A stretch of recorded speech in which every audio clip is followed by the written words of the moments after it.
Hey, what's up, guys? This is the Hiding Our Bias podcast, and I'm Caleb Brooks with my co-host Tripp Blackmon. Tripp, what's up, man? What's up, Brooks? How are you? I'm doing good. Man, last night, was that not a wild game? Yeah, it was. It was, crazy with the Blue Jays Orioles game. Um, but it was almost predictable. Like, I just knew that the Blue Jays were going to walk it off. I didn't know it was going to be a home run, but I just knew that they were going to win in the bottom of whatever. I didn't know what inning they were going to win in, but I knew that they were going to win just because I just didn't feel confident in the Orioles. I don't know, just their bullpen, their bullpen aside from Zach Britton, just did not really have a lot of confidence in. One thing that I was questioning, along with it seemed like the rest of the world was questioning, is why didn't Zach Britton come in the game for them? They put in Ubaldo Jimenez, and I mean Ubaldo, he had a couple good He's not seasons, what I he used guess, to but be. He's not what he used to be. exactly, he's definitely not what he used to be. He has a lot of control issues. His first few pitches were like not even in the strike zone. And then he gives up back-to-back hits, and you still leave him in there, and you have a potential Cy Young winning closer in your bullpen. I mean, I don't really know what Buck Showalter's deal was. He said that Zach Britton was healthy and that he was ready to go, but they just didn't bring him in. I think it was because it wasn't a closed situation. Like, this is a game that you're playing for tomorrow. Like, if you don't win this game, you're done. You go home. You don't get to win the World Series. Why does it matter if it has to be a closer situation to bring your closer in? Just bring in a pitcher. He's obviously a guy that can get the job done. He had in the past 58 appearances. His ERA is .16. Like, this guy is a fantastic reliever, fantastic closer.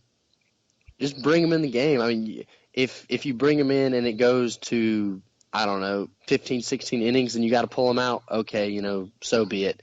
But at least give the man a chance. At least you know that with him in the game, there's not going to be, over one earned run. And even when Ubaldo gave it those back-to-back hits to one was Donaldson, I can't remember who the other one was to, but whoever it was, that's when he should have brought him in. He's like, it's about to hit the fan. We got to bring in our Britton. Hopefully he can get us out of this inning. I don't know, but it was a good game by the Blue Jays. They came back. Hard-fought game by them. Toronto is ready for the playoffs, that's for sure. What were your thoughts on it? I thought it was just a good baseball game. I thought it was good for baseball to have a game like that. It's Tuesday night. There was no football going on, so a lot of people were watching it, and it was a good game, back and forth. I thought Stroman threw really, really well for the Blue Jays besides the one pitch where he tried to go down and in on Trumbo, which wasn't a good spot to hit. But other than that, I thought he threw well, and it was just a good game for I think baseball. The Major League Baseball Association is happy with that game last night. I think it's gonna. If people weren't as interested, they'll be a little bit more interested now. Tonight, you got the Giants and the Mets, Syndergaard versus Bumgarner, and that's a great matchup there. How do you see it going? Syndergaard, Bumgarner. Bumgarner is he's not as good as everybody makes him out to be. He's still a very good pitcher, but He's been good in the postseason, though. That's the thing. Is when it matters, he's been really good. In the regular season, he is not. He's just your average pitcher. But it's always like in the postseason, Madison Bumgarner bumps it up a couple notches. He always does this. Every time he pitches in the playoffs, he always bumps it up. I think that Madison Bumgarner brings his A game. I think this man, the Giants need this man on the mound tonight, and I think Madison Bumgarner gets it done. Noah Syndergaard, he's a great pitcher too. I don't know. He throws over 100, and you kind of look, oh wow, it's got to be good, which it is good, but I just don't see him really getting the job done. The Mets, I I don't know. I can just see the story unfolding because of what happened. The last day of the season, the Dodgers kind of folded over. It seemed like, and let the Giants come in, sneak in the back door, the wild card. When it was like a game where if the Giants won, like if the Giants beat the Dodgers, the Giants got in. But if the Giants didn't beat the Dodgers, then the Cardinals were going to get in. So it's almost like the Dodgers didn't want the Cardinals to get in, so they let the Giants in, which I think that was kind of a mistake. I don't know why you would let your rival, your main rival, get in the playoffs, especially when they're known to step it up in the playoffs and they're known to play well in the playoffs, and the Dodgers themselves are not known to play well in the playoffs. I don't know. But I can just kind of see the story unfold with the Giants kind of starting to make their run right here, and I think Madison Bumgarner pitches phenomenally tonight, and I'm really looking forward to that pitcher's duel.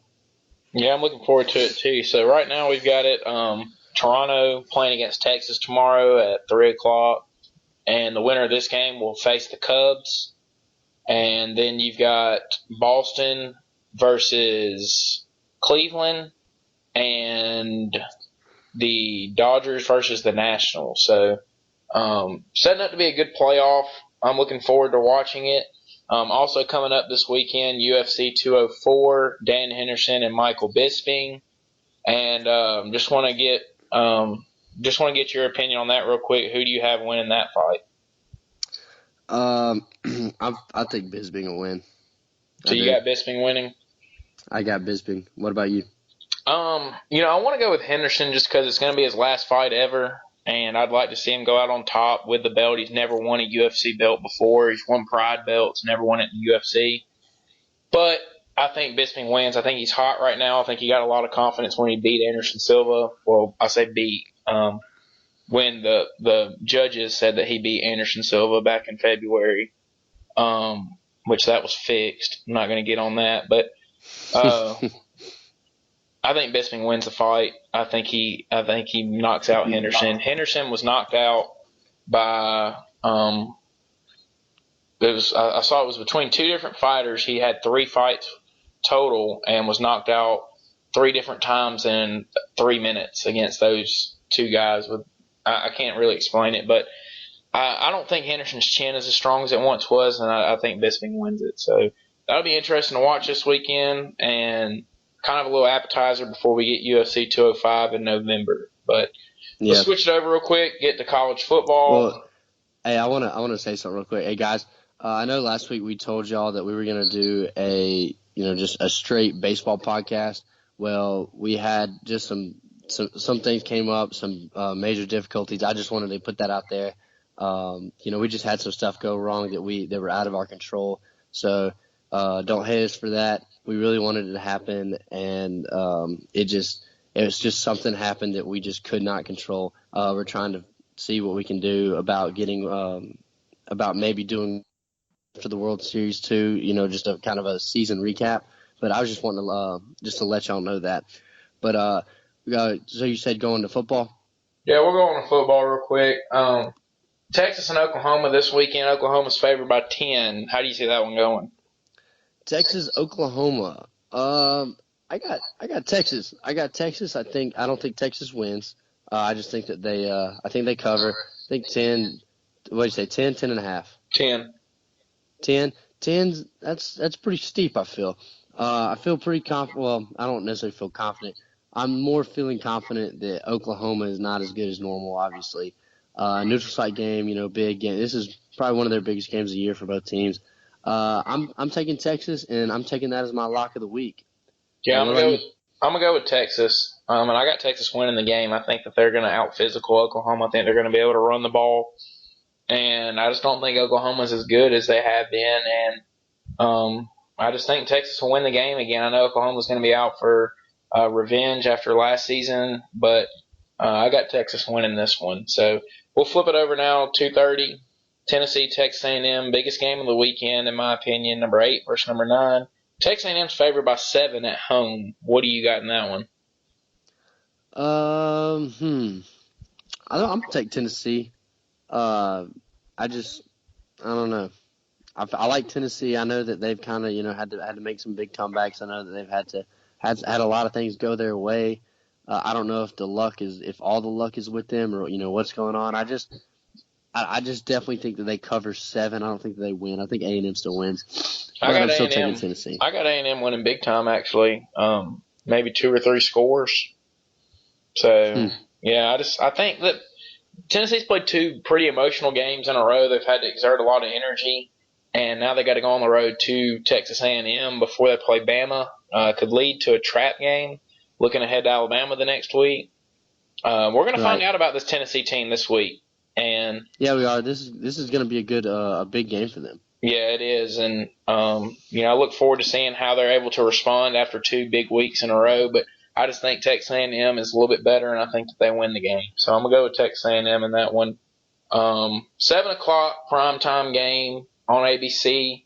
Big rivalry game, Miami and Florida State. Miami's favored by 3. I am taking Miami. Mark Richt is doing really well down there so far. I don't know. Florida State just hasn't turned out to be who we thought they were. So I'm taking Miami for that reason. I think they covered the 3-point spread. I don't think that's too much for them not to be able to cover it. What about you? Yeah, I'm gonna go with Miami. I think they're gonna out physical Florida State. I think their D-line will own Florida State's offensive line, and I just think they're going to be more physical than Florida State, and that's going to ultimately win the game for them. So, yeah, I'm going to go with Miami. Then at 6:00 Saturday, Alabama and Arkansas. And the reason that we want to pick this one is because it's a 14-point spread, which we think is a little bit large considering how Alabama struggled a little bit with Arkansas over the last few years and how good Arkansas has been so far this year. So, Alabama favored by 14. What do you think about that one? I'm going to take Arkansas. I'm going to take Arkansas to cover, Bama to win. Obviously, I think Bama wins by 9. Like 10 touchdown and field goal maybe. I don't know. I feel like Arkansas they're ready this year. Alabama going to Fayetteville. Arkansas's pumped. They're ready. They're finally back on their feet. It seems like they're a little bit back on their feet. So yeah, I'm gonna take Arkansas. I'm gonna go with Bama to cover. I got them winning by I think 31-14, 31-13, something like that. I just think that they come out and play better this week. I think Alabama finally plays a complete game against a solid opponent and gets a little momentum heading into Tennessee next week. I think they seem focused from what all their interviews have looked like. And Saban said on the SEC media conference today that they've had a good week of practice, and it seems like the players are really focused. So I'm going to go with Bama to cover it and win by 2 or 3 scores in that one as well. So I guess it's an out there pick, but that's what I'm going to go with. So we'll flip it over to the NFL now, and we're going to go with Tennessee and Miami, which is an interesting game to me, both 1-3 so far. How do you see that one going? Miami's favored by 3.5. Titans, I don't know. The Titans, they're questionable to me. Obviously, Mariota did well in college, but he hasn't really seemed to prove himself in the NFL level. You got DeMarco Murray. DeMarco Murray's playing pretty well, but I don't know. I think the Dolphins. I'm taking the Dolphins. They don't really get a whole lot of credit. Well, I mean, their offensive line did not look very well this past week. However, Ryan Tannehill, I think that Ryan Tannehill is actually a pretty decent quarterback. I think that he's a lot better than what he has shown. I don't think that that's necessarily his fault. Maybe, O-line. He just doesn't have a lot of help going around him. But I still think that Tannehill's a pretty decent quarterback. I'm